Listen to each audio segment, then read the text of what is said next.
Right, what's happening people? Welcome to the video. So in today's video, I'm going to run you through my pull session.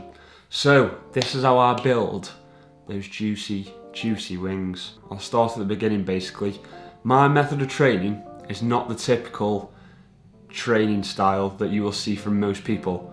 So your typical 3 sets of 8 to 12, 4 sets, whatever, basically high volume, medium to low intensity. So most people don't really train very hard. I like to train hard basically. I like to train to complete muscular failure on pretty much every single set, especially on my compound lifts anyway. So it's a high intensity, low volume method. Now because we're training to failure, that volume has to be reduced. So you'll probably notice that I don't perform anywhere near as many exercises or as many sets as what most people do. I keep it to, in this workout, because at the moment I've got a little bit of a shoulder injury, I've kept it to, I think there was a total of 4 or 5 working sets for compounds anyway. Isolations are less energy demanding, so we can do a few more sets of those. Whereas compounds, we try and keep them quite low and take them to complete muscular failure. It's about the quality of sets, not the quantity. We know from research that basically, as long as you are coming within the proximity of 4 reps or less of muscular failure, then you will be growing. That will stimulate a hypertrophic response. I like to take it all the way there. I believe that basically, the further you take a system in your body, whether that be a cardiovascular system, the respiratory system, the muscular system, the further you take that to breaking it to failure, basically the harder you push it, the better response you're going to get. Think about it. When you're doing running, the further and further you run, the more you push yourself, the fitter you're going to be next session. The better your lungs are going to be at breathing. That sounded stupid, but yeah. They are going to be better at breathing, aren't they, if you've pushed them to the limit. So it's the same with muscles. If you push them to failure, the more muscle you're going to grow, potentially. As long as your recovery is in place, your nutrition is in place, all those kind of things. We're looking specifically at the training. I enjoy doing this style of training. I think it works very, very well for a lot of people. Most of my clients are on this kind of training.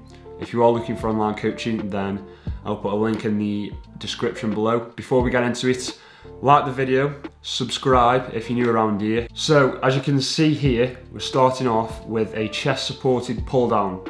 Now, first thing is this plane of motion with your arm in front of you is going to be a lot better for targeting your lats than what people would usually go for, which would be like a wide grip pull down or even a pull up, because a wide grip pull down and a pull up are both the same motion.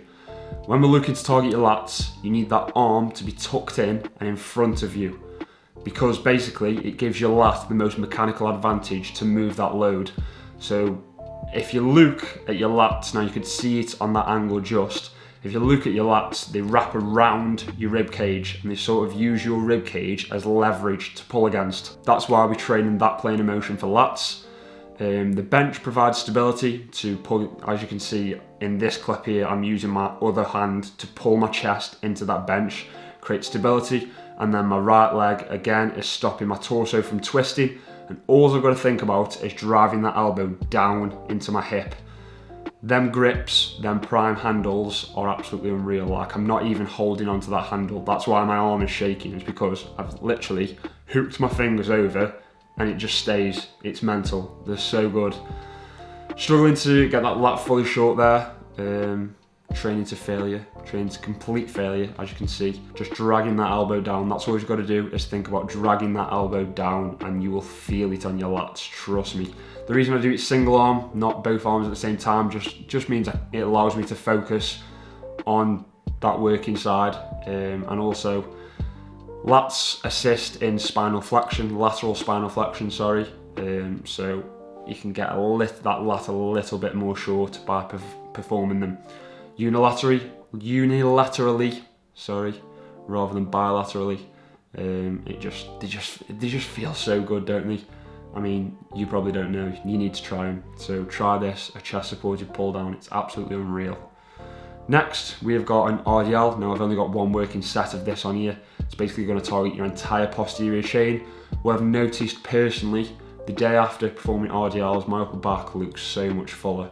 Just the demand from having a heavy load hanging from your shoulders basically is just going to cause a lot of growth, stimulate a lot of growth in my opinion, and just strengthen that entire posterior chain, hamstrings, glutes.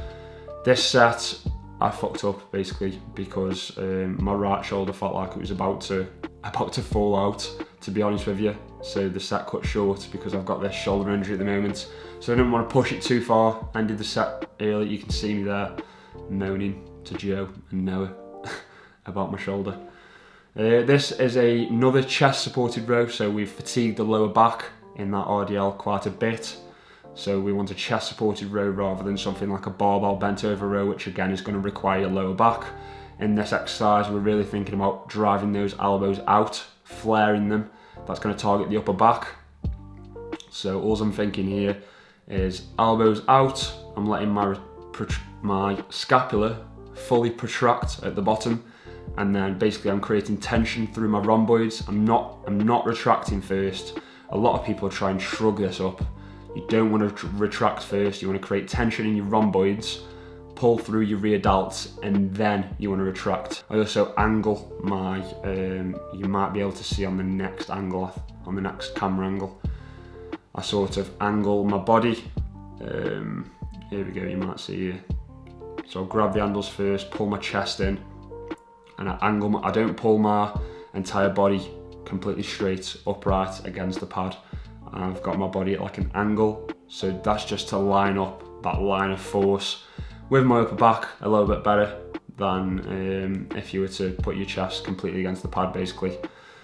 I'm absolutely fucked at this point, by the way. This is the back off set. So what I do is I do a top set. I work up to a top set, heavy top set of between 6 and 9 reps, and then I perform a back off set of between 12 and 15 reps. Usually drop the weight about 20 to 25%. Now on to the arm and rear delt portion, well, biceps. Hammer curls, going to target the brachialis, go pretty heavy on these. At one point during my bulk I could do like 22.5s, but I'm currently 81.2 kilos, mate. I feel like a feather.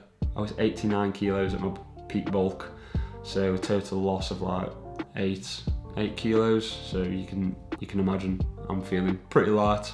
And this machine, if you've got access to this, or basically any bicep machine which places your shoulder in shoulder flexion like this, that's really going to overload the short-term range, because we know that the bicep crosses the shoulder joint. So what that means is by placing our arm in shoulder flexion, we can really fully shorten that bicep. It's also going to hit the long head of the bicep pretty well too. It sounds pretty like broy, but the pump you get off this is different than the pump you get off a normal bicep exercise. Like my peak after these feels absolutely huge. It's ridiculous. It feels like I've actually got peaky biceps for once. I'm assisting myself there just to help myself get that bicep really short.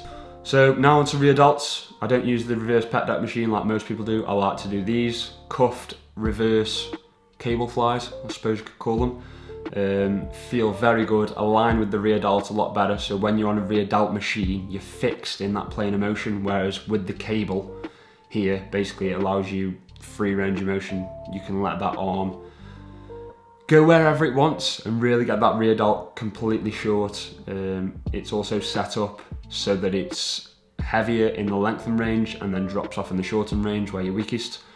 So basically the way you do this is you want to set the cables up so they are perpendicular, so basically they're almost facing themselves when your arm is fully out in front of you basically. So when your arm is out here, those cables should be basically crossing that way, and then when you perform the movement, they then cross over, not perpendicular. It's hard to describe on a camera, but basically what that does is your shoulder is the axis of rotation and the line of force is the cables. So they are obviously facing away from the axis of rotation, and then as you pull like that, The cables then get closer to the axis of rotation and the moment arm is reduced, which creates a drop off in resistance to match the strength profile of the rear delt, which basically just allows you to fully fatigue that entire contractile range. So hopefully that has given you an insight into my pull workout. Just basically told you all about it, why I train the way I do, why I do things in a certain way. And hopefully you can take this into your own training, improve your own training. You don't necessarily have to copy my workout. If you want to, you can mimic it. It is a very good pull workout. I do a top set and a back off set. You can even just take those small things, apply them to your own training, and hopefully level it up, make it a lot better. So if you have enjoyed this video, make sure you drop it a like, subscribe if you are new around here, and yeah, that's the end of the video, people. See you later.